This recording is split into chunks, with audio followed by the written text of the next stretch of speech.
location unlocked. I'm home for Easter. I actually go back in like 2 days. I don't know why I felt the need to mention that, but I go back in 2 days, so that's fun. But, you know, I really just felt like those 2 days would really make a lot of difference. And if I waited 2 more days to film anything, then, you know, you were all gonna be really devastated and actually really upset. And so I just felt it was like my moral like obligation and duty to actually film while I was still here. In all honesty, I've been meaning to film like this whole 2 weeks that I've been back, because I'm only back for 2 weeks. I've been asking some of my friends, and they're like, yeah, like, you know, I've got like a month off. Pookie. What? The same happened at like Christmas too, but I got 3 weeks off at Christmas. I thought I had 3 weeks off. Now I came home, my dad was like, we have you for 3 weeks. I was like, it's 2 weeks actually. What was I saying? Yeah, I'm in my home. This is my bedroom. It's not my childhood bedroom, but I spent many youthful years here. Anyways, I also want to apologize if the camera quality is a little bit not as great as usual. I'm using my front-facing camera this time because low-key, like the second last time I filmed a video, my phone died halfway through and I just didn't know because, you know, it was facing the other way. And also, this microphone has a habit of like after half an hour, it goes out of sync when I'm then editing it, like the audio and the visual. I don't know why, like the quality's still great on both, they just don't match up. And I'm like, oh, that's so great. And also I physically, like on the stand that I'm using to film in my room, like it won't let me. I'm just giving out excuses, okay? It's not even that bad. The camera quality's not even that bad, but I just need you to know, like, it's not as good as it could be, and I'm aware of that, and I just hope we can push through this difficult time together, you know? Also, you know, update about me. I was speaking to a girl in my course who, like, finally watched one of my, like, videos the other, like, weeks ago, and she was like, you know, I really like it when you just include stories about your life, you know? Like, I don't actually care what you have to say about books, but, like, all the other stuff is great, you know, so, but I just thought, you know, a little update about me. Can you tell anything's different recently, you know? I don't know if you can see any I got my hair cut. Yeah. Yeah, I know. It's okay, I know you didn't notice. Every single time I get my hair cut, people never notice. And it actually really upsets me, you know? I kind of just I guess the point, you know, where your hair, you're just like, it doesn't look great. It doesn't look as good as it could, you know. I've got dead ends. I've got so many split ends reaching throughout my hair. You know, this bit's an awkward length. It sticks out in funny places, and I just don't look as good as I could. And I think I can work on that, you know. And you get your hair cut, and suddenly you look fresh, and you look brand new, and you're thinking, wow. The general public and all my friends and everyone in my life must be so happy and pleased and grateful because I've blessed their eyes with something truly miraculous as my fresh haircut. Like I did this for you. And you didn't even recognize? You didn't even notice? It's giving ungrateful, dare I say. Because what do you mean I look the same? What do you mean? It's such a big difference, you know? It's such a big difference. I look fresh as a daisy. I look new like a newborn lamb. All for you. That's my fresh bit of news. I hope that fulfilled your Katie's story time. What's the word? Katie's story time. I hope that fulfilled you, I guess. I don't know. You know what I'm trying to say. Also, you know, maybe we should address the elephant in the room. I know I'm not supposed to hold the mic like this. I know. But do you see a place where I can put it? No, like, this is the edge of my bed, you know? Like, I'm chilling on my... This is my bed, bro, and I can't put it anywhere. Like, I could put it over there. But where's the fun in that? You know, I want you all to I want you all to hear me loud and clear. Okay? I just think it's funnier. I just think it's really funny if I hold this mic that's really not supposed to be held like this, you know? It just personally amuses me. So just get over it. So I thought I would... Well, I was speaking to a course mate who regularly keeps up with my channel. In theory, you know, every now and again he'll come up to me and he'll go, Katie, when's your next video coming out? And I'll be like, I came out with 2 recently, you know? Or like the other day, what was it? He was like, yeah, Katie, I wish you'd upload your channel more, you know? Your 3 videos, they're really just not enough. And I was like, 3? Sorry, I have 5. He was like, fake fan. I see you. Anyway, he's like one of my only supporters going right now though. So I appreciate you. I love you, Pookie. Thank you. But he was saying how he wanted to get into reading, but like he didn't really know where to start. And I was like, okay, so true. I can make a video for you, just for you actually, on where to start your reading journey, you know. And my favorite genre is fantasy, so I was like, okay, let me start there. I mentally went through, I looked on my story graph, I looked on my Goodreads, and I went through every single book that I've read like ever in the fantasy genre, or even just in general, and I was like, none of these, there was like barely any that I was like, yeah, that would be like a good place to start just reading in getting into like the genre.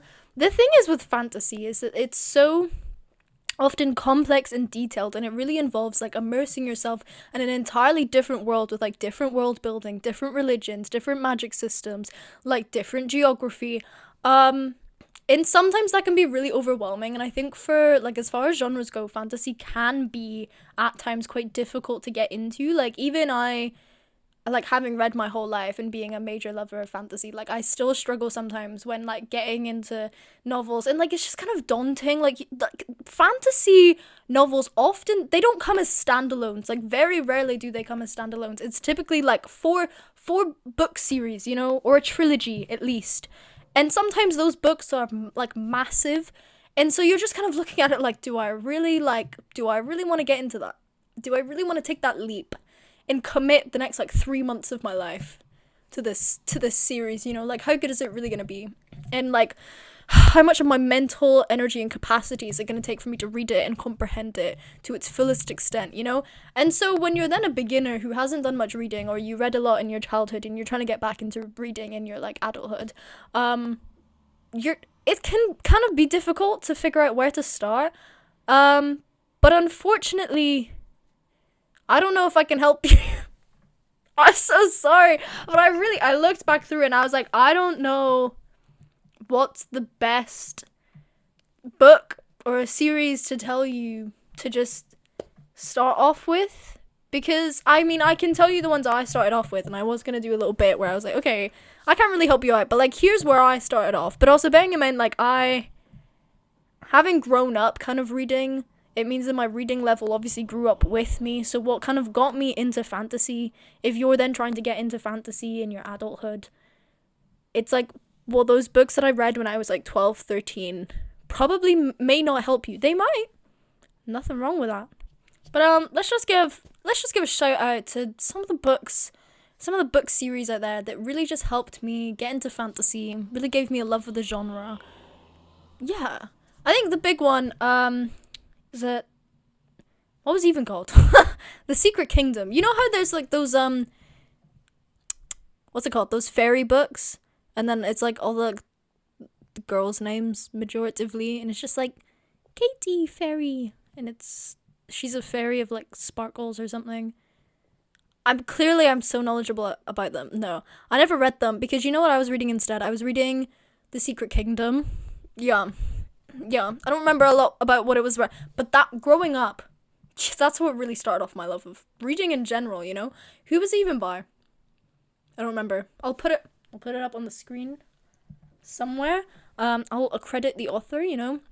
But this was like a really, really long book series about like these 3 girls who had a magic book and would travel into the magic book and then go to all these different places and deal with all these different problems. And that's really what set me up in life, you know, to be a lover of fantasy as I am now.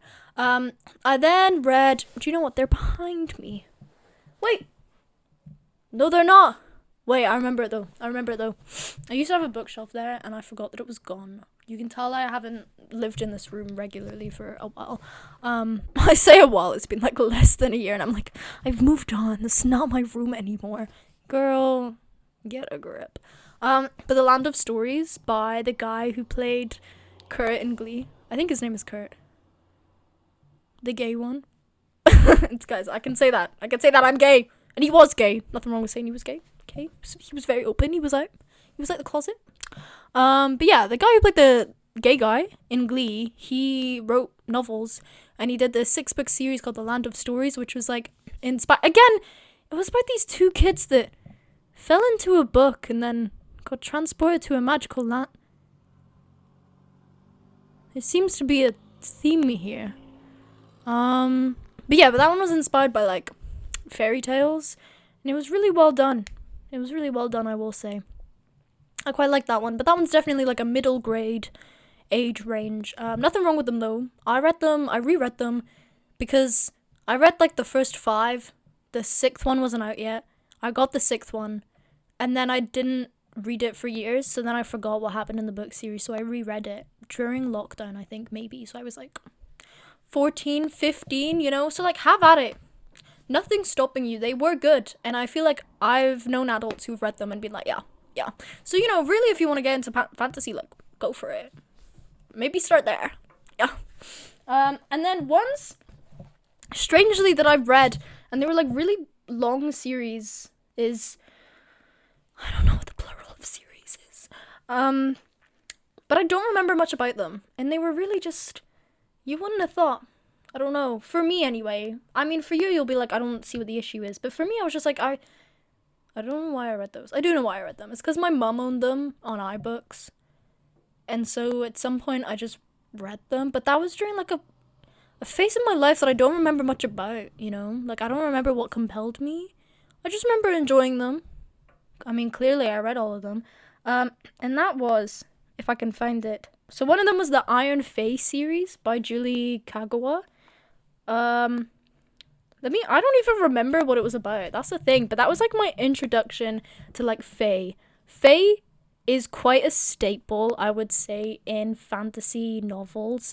There's so many. I mean, even just looking at, what is it, like, some of the most famous ones, like, ACOTAR? Or is it the other one? Yeah, it is ACOTAR. Like, ACOTAR is very Fae-based. But this was like my introduction to the Fae. You know, with the summer court and the winter court, and what are they, like, Oberon, and like that whole thing, that whole little niche. Also, if you look at like The Cruel Prince, that trilogy's about the Fae. I think there's like Fortuna Sworn or something as well that I read that was about the Fae. Like, Fae is like a really recurring like magical setting, in the same way that you get all of the books that are about like fairy tales and fairy tale spin-offs. You also get the like Fae retellings and tellings and that kind of thing. But like, this is what introduced me to that, you know. And you know what, that was a great place to start. I personally thought, let me pull up the Goodreads. Do you know what, I genuinely feel like I need to reread these, because I remember very, very little. And the thing is that there's another series that I also read about a similar time of my life, which I'm going to talk about, and they just kind of blend together in my brain, so I can't remember which one is from which. But this is basically like, Megan Chase has a secret destiny. She's actually the daughter of a mythical fairy king, and now she's a pawn in a deadly war.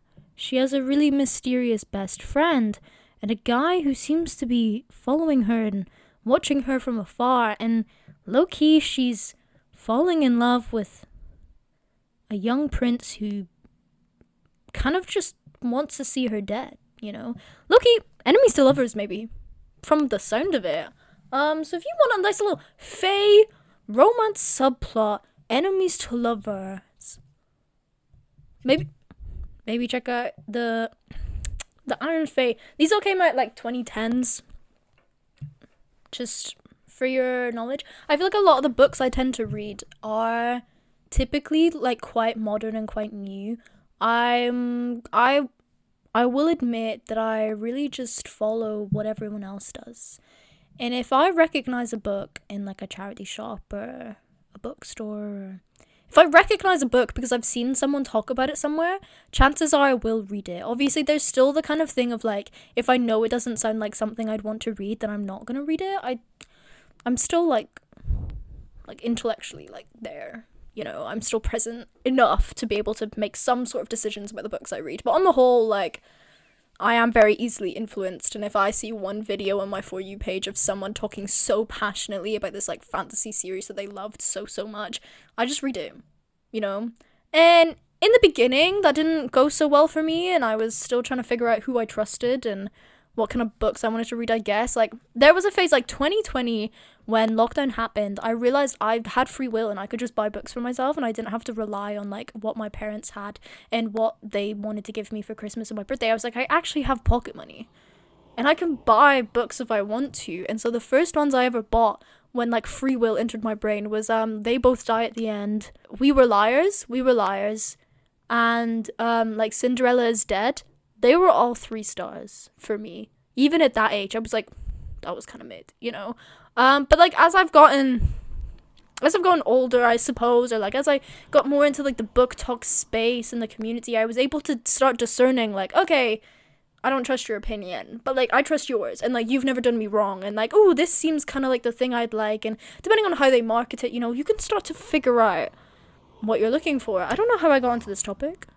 Oh, yeah, but so most of the books I tend to read are quite modern and up to date because, you know, all these content creators are trying to stay kind of relatively up to date and give you new and fresh book recommendations, and I just follow what they say, and I'm like, yeah, sounds great. And who nowadays, like, unless it's like a classic, there's very few novels that I feel like people kind of talk about that hadn't been released in like the last 5 years, apart from when you get ones like The Song of Achilles, which I'm pretty sure was like published like 10 years ago, and then it suddenly just became really popular out of nowhere. It just became popular out of nowhere. Like, there was nothing that really like set that off. It was just like someone talked about it on Book Talk probably, and you know. So you do occasionally get that, like, I mean, you get it with like the songs and the audios and stuff on TikTok as well. There's just like random things that people suddenly are like, oh my god, I've just discovered this, and everyone is like, oh, that's so amazing, and it came out 10 years ago, 20 years ago, however many years ago you want to, in this hypothetical analogy, like, want to say it was from. Moving on. I have a really bad habit of losing my train of thought. There's no thoughts in this brain, you know. You'd think there'd be something, but no. So the other series that I mentioned that I kind of like got me really into reading, but also just kind of blends with like the Iron Face series, was An Unfortunate Fairy Tale series by Chanda Han. Yeah, these were like fairy tale retellings. So the first one, it's all to do with like the Brothers Grimm. A girl who's descended from the Brothers Grimm, and she inherits all of their unfinished fairy tale business. And is trying to outwit a powerful story from making her its next victim. So I'm pretty sure she keeps running in to all of these like strange instances that are like fairy tale coded, you know, in the sense of like, oh, like these people have come to kidnap her or poison her so that the prince will kiss her or whatever, blah blah blah. And she's like, no, I gotta fight this guy. And I remember there was definitely like a romance subplot in this one.